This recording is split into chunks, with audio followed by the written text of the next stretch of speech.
Bushfires are worsening, with July shaping up to be the month with the highest number of fires on record. And as you'll hear in this report, some St. Mary farmers are literally feeling the heat.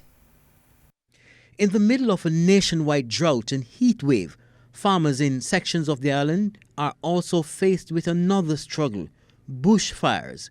They've been plaguing sections of St. Mary, destroying crops.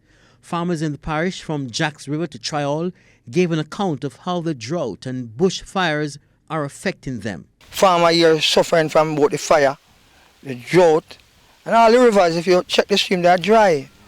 We have pump, can pump the water, but we don't have no water to pump from the river. So that we are unable now to produce anything for our market and for our customer. So our customer, our business associate, them suffering greatly.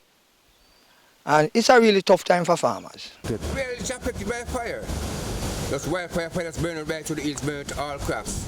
All the farmers them in this area, the fire that's burning from one corner to the next corner, so we just burn out. We asked the head of communication at the Jamaica Fire Brigade, Emilio Banks, why it is that they're having so much bushfires.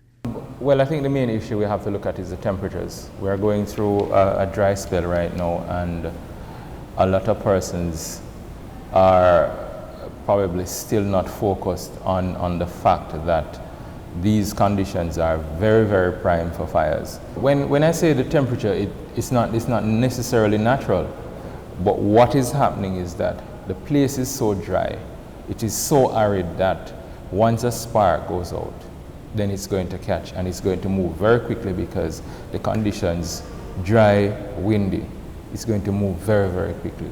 And the heat will of course aid in that particular situation. In 2014, 2017 and 2018, there were twice as many bushfires in July than in June. Statistics show that June 2019 had a total of 823 bushfires island-wide, with parishes like St. Anne, St. Catherine and St. Mary having the highest numbers. Kirk Wright, TVJ News.